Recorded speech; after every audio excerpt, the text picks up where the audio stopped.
Pregnancy আসলে কোনো অসুখ নয়, এটা মেয়েদের একটা স্পেশাল ফিজিওলজিক্যাল স্টেট বা একটা বিশেষ শারীরিক অবস্থা। আমরা যেমন ছোট থেকে বড় হই, ছেলেদের যেমন ছোট থেকে বড় হলে দাড়ি গোঁফ ওঠে, মেয়েদের যেমন বড় হলে মেনস্ট্রুয়েশন হয়, সেরকমই তার জীবনের একটা স্পেশাল স্টেট হলো প্রেগনেন্সি। তাই হবু মাকে কখনোই আলাদা করে রোগী বা পেশেন্ট ভাববেন না। সে একজন নর্মাল মানুষ, সে তার জীবনের একটা বিশেষ মুহূর্তের মধ্যে দিয়ে যাচ্ছে। এই সময় তার কিছু কিছু সমস্যা হয়, তার কিছু কিছু শারীরিক এবং মানসিক চেঞ্জেস আসে। এই শারীরিক এবং মানসিক চেঞ্জেসগুলোকে আপনারা সাপোর্ট করুন।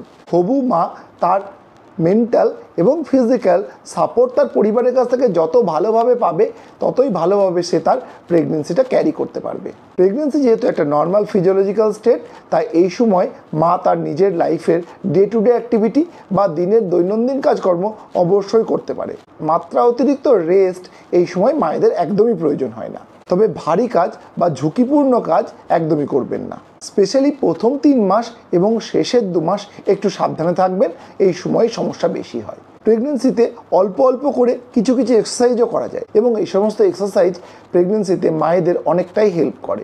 নর্মাল ডেলিভারি, সুগারের সমস্যা থেকে মুক্তি, প্রেশারের সমস্যা থেকে মুক্তি অনেক ক্ষেত্রেই এই সমস্ত এক্সারসাইজের মাধ্যমেই আসে। প্রেগনেন্সিতে রেস্ট একটু বেশিই দরকার হয়, তাই দিনের বেলা 2 ঘন্টা এবং রাত্রে 8 ঘন্টা অর্থাৎ 24 ঘন্টার মধ্যে 10 ঘন্টা হবু মাকে অবশ্যই রেস্টে রাখুন। শোবার সময়টা খেয়াল রাখবেন বাঁ দিকে কাত হয়ে শোয়া। তাই 24 থেকে 28 সপ্তাহের পরে অবশ্যই বাঁ দিকে কাত হয়ে শোবেন। প্রেগনেন্সির কি নির্দিষ্ট ড্রেস কোড আছে? হ্যাঁ, প্রেগনেন্সিতে হালকা ঢিলেঢালা পোশাক পরবেন। অনেকেই বলেন শায়ের দড়ি টাইট করে পরতে, একদম ভুল। শায়ের দড়ি কখনোই টাইট করে পরবেন না, এতে বাচ্চার নর্মাল মুভমেন্টে কিছুটা প্রবলেম হয়, মায়েরও কিছুটা শ্বাসকষ্টের সমস্যা হতে পারে।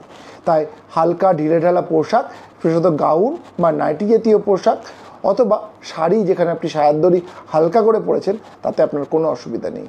যারা ফোর্সে বা পুলিশে কাজ করেন তারা বেল্ট হালকা করে পরবেন, অবশ্যই টাইটলি বেল্ট বাঁধবেন না। এই সময় দাঁত ও মাড়ি দিয়ে রক্ত পড়ে এবং দাঁতের ব্যথা, দাঁতের যন্ত্রণা অনেক সময় বেড়ে যায়, তাই দাঁত ও মাড়ির যত্ন নেবেন। অবশ্যই খেয়াল রাখবেন এই দাঁত ও মাড়ির ব্যাপারে। ব্রেস্ট অনেক সময় ভারী ভারী লাগে, ব্রেস্টের হেভিনেস বাড়ে, তাই ব্রেস্ট সাপোর্ট দেবেন। জল বেশি করে খাবেন। যাদের প্রেগনেন্সিতে মাথা ঘোরে বা ডিজিনেস আছে তারা অবশ্যই ড্রাইভ করবেন না, কারণ এই সময় ড্রাইভ করতে গেলে অনেক সময় ডিজিনেস বা মাথা ঘুরে গিয়ে অ্যাক্সিডেন্টের ভয় থাকে। তবে বাইকের পেছনে আপনি আরামসে উঠতে পারেন যদি আপনি পড়ে যান।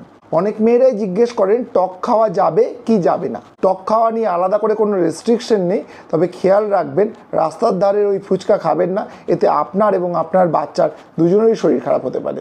প্রেগনেন্সিতে নিজের হাইজিন মেনটেন করবেন। সাদা স্রাব বা হোয়াইট ডিসচার্জ প্রেগনেন্সিতে নর্মাল, কিন্তু এর সঙ্গে যদি ইচিং, জ্বালা, যন্ত্রণা অথবা তলপেটে ব্যথার মতো সমস্যা দেখা দেয়, সেক্ষেত্রে ডাক্তারবাবুর সঙ্গে যোগাযোগ করে অবশ্যই ওষুধ নেবেন।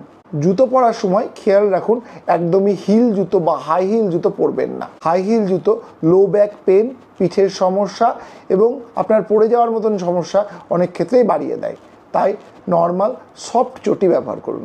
যারা সাজতে ভালোবাসেন তারা ফেসিয়াল করতে পারেন, তবে চেষ্টা করবেন ব্লিচ না করার। যে সমস্ত ডাইতে অ্যামোনিয়া ইউজ হয় সেই সমস্ত ডাইও অ্যাভয়েড করবেন।